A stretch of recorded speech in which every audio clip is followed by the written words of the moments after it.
Alright, y'all, here is your daily cut into what happened in the NBA on Monday, December 28th. We had a 5-game slate with a few games that actually ended up being quite good, and one at the end of the night that really did a good job at serving as a sort of dessert for us NBA fans to finish off a good solid day of basketball. But with that being said, as always, I'll have some timestamps in the description box so that you guys can just check out whatever games you want. And without further ado, let's hop into the first game of last night. Atlanta handled a late game comeback attempt from the Detroit Pistons behind 29 points from Trae Young as the Hawks maintain one of the few remaining perfect records in the league. And to start the season, Trae Young has just been on fire, scoring the ball, assisting, doing his usual things.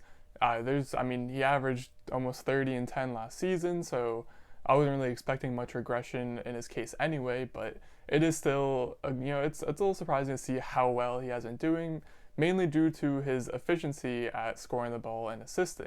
I say this because over the first 3 games of the season, Trae Young is averaging 15 free throw attempts a game, and when you have a shooter like Trae Young who can get to the foul line that often, that usually equates to at least another 13 points added per night, which is just absurd for both the team's success and, like I said, for Trae Young's efficiency as a scorer and shooter in general. It's a part of his game that I didn't quite expect with him being on the shorter side of NBA players, but he's attacking the rim fiercely, and you have to give him credit for what he's been able to do so far.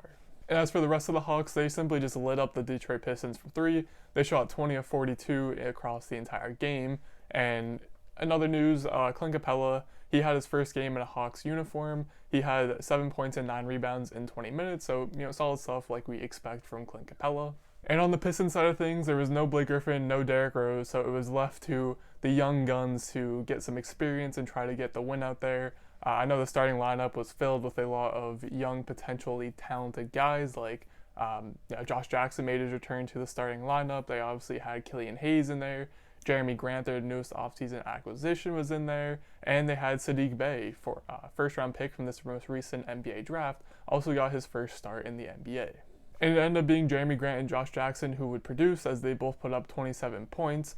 For Jeremy Grant, this is just he's really doing a great job of trying to convince me of him being a number 1 option, and he is starting to gain my trust now. He's had multiple games, 2 of the 3 games the Pistons have played. He's been into the high 20s of scoring. Now, obviously they're not in winning efforts, but seeing as this Pistons roster just isn't very talented, I'm okay with it for now, if he's not going to be winning these games with not a whole lot of talent around him. And the feel-good story of the day is Josh Jackson, who really seems to have had a complete turnaround in his NBA career. He's gone from, top lottery pick bust to now he is back in his starting lineup and dropping 27 points, and he's playing good defense still. He can dribble, he can shoot. He's been lighting it up from 3 over the past season or so.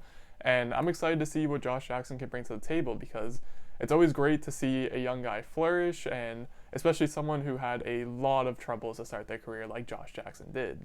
In Brooklyn, the Grizzlies and Nets exchanged blows as they went into overtime, but it was eventually the John Morant-less Grizzlies who took down the KD Kyrie-less Nets. Kyle "Slow-Mo" Anderson stepped up and dropped 28 as Dillon Brooks also chipped in 24, and Jonas Valanciunas had a double-double in the victorious effort. And overall, as a Grizzlies fan so far this season, I'd imagine it's been very frustrating. Obviously, you have Jaren Jackson, who is out to start the season. I'm pretty sure he's dealing with a shoulder injury still.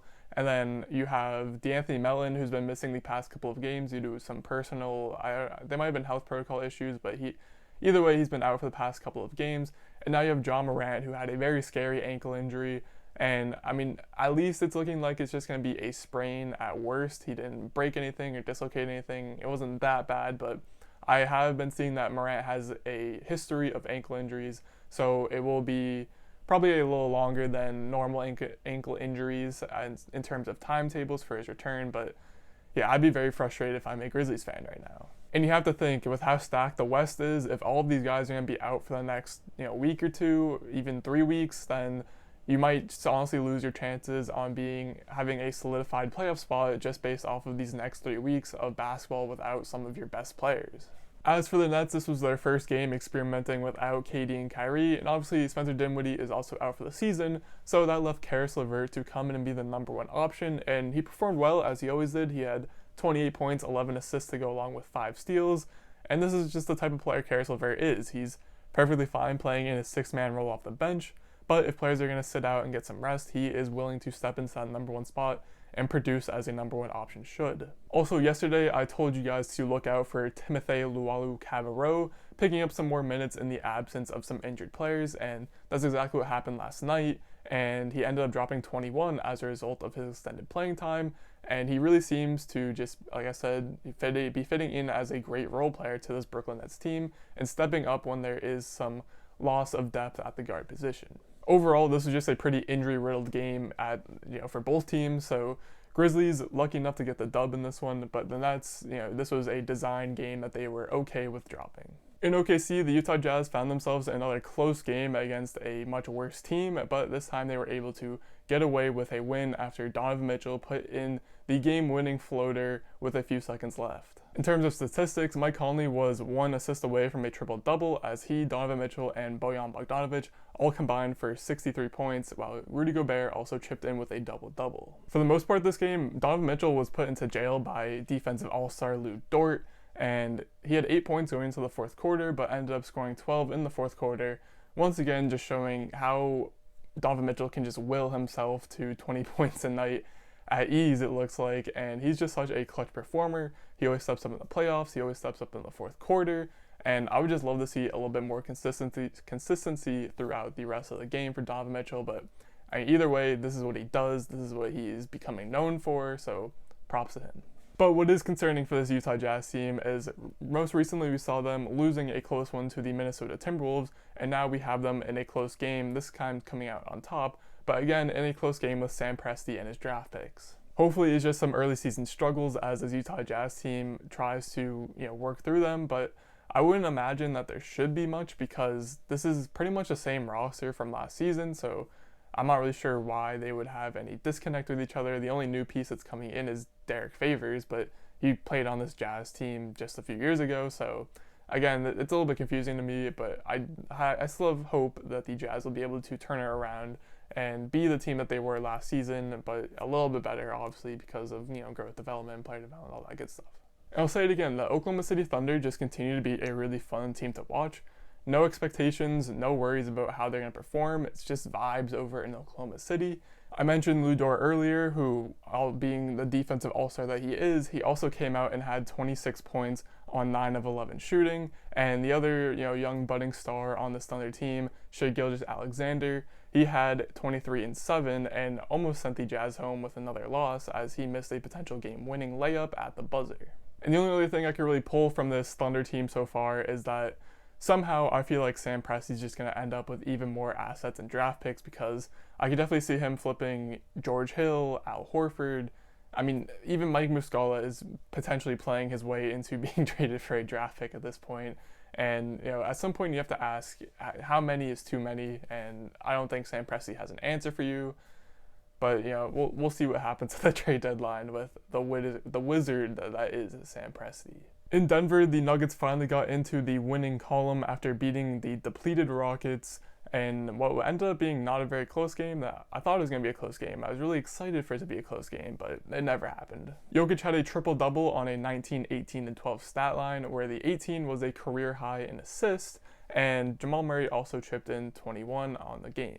And much like the Mavericks against the Clippers a few days ago, this Nuggets team seemed like they were just ready to come out and get a win, and no matter what team they're facing on the other side of the court, they were just going to stomp them into oblivion, and that is exactly what happened. And they were also fortunate to play the Rockets while John Wall, DeMarcus Cousins, Eric Gordon, and half the roster is still not available to play, and caught them at the right time. They were able to shut down James Harden and shut down Christian Wood, but Denver, it was a routine win for them, it looked like. And on the flip side, this Rockets team, once they do eventually get these players back, I'm just so excited to watch them because so far this season, I've already been enjoying watching the Rockets with just James Harden and Christian Wood, or the Harden-Wood duo as a lot of people on Twitter like to call them. And I mean, overall, John Wall is going to be such a perfect piece to help them get some wins. Boogie is just going to be fun to watch him come back and be the player that he was at around 80-90%.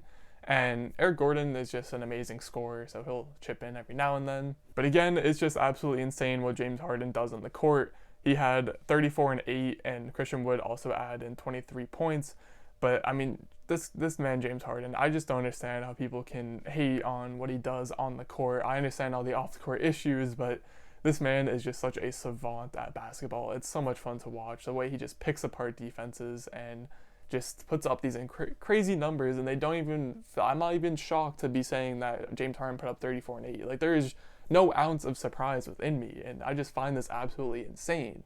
And for the last game of the night, we had an absolute thriller between the Portland Trail Blazers and the Los Angeles Lakers, where it was the Portland Trail Blazers coming out on top over the reigning champs. Damian Lillard had 31. They also got 28 from Gary Trent, who hit 7 threes for the third time of his career off the bench, and it was a great game to watch. CJ McCollum and Yusuf Nurkic also both added double-doubles to the winning effort, and it was a much-needed one. The Blazers got off to a little bit of a rough start when they lost their first home opener, and then they came out, they beat the depleted Rockets, and now they've come out and they've beaten the LA Lakers, who were not sitting LeBron and AD. They both played their normal amount of minutes, so this was just a straight-up win for the Blazers. And I mentioned his name earlier, but Gary Trent is finally getting some run.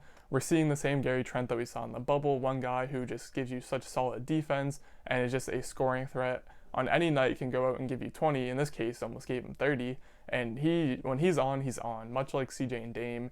He really is a third splash brother in this system and on this team, and he's just such a solid role player. That was just such a great find by the Portland Trail Blazers. And for the Lakers, LeBron James had a 29, 9, and 6 stat line. Dennis Schroeder chipped in with 24 points. And the only real topic of discussion was AD had a unusual off night, only had 13 points. And just overall, this game was really just a case of Damian Lillard hitting the shots when they mattered most, and the Lakers were just never able to keep it close or get any sort of a grasp at the end of the fourth quarter. And I'm just say this over and over again, but I'm never going to be worried by a random Lakers loss this early in the season. Even throughout the regular season, they're going to drop a few games that they probably should have won, and that's okay. The Lakers, they're not playing for the regular season. They're playing for the postseason. LeBron knows this, AD knows this, the entire organization knows this. So, again, they're going to be resting. They don't care about losing to the Trailblazers in December. They're all for the championship. And one last little thing before we go. In miscellaneous news, it was announced today that Kevin Love is going to be out 3 to 4 weeks with his calf injury. And, this is okay. It opens a way for Larry Nance, who's been playing much better, to come in, take a starting job, and perform. And Kevin Love should take all the time he needs to heal up. As, again, I said it in one of my recent videos, but Kevin Love should be traded at some point this season and be flipped for assets. So he should just take his time, make sure he's extra healthy, and then come out here, perform, get his trade value up, and then the Cavs can deal him and do whatever they want with him. But that will do it for this video. As always, leave some comments down below on what you thought about yesterday's games. And outside of that, leave a like if you enjoyed this video or enjoy this type of content. And outside of that, most importantly, as always, thank you for watching.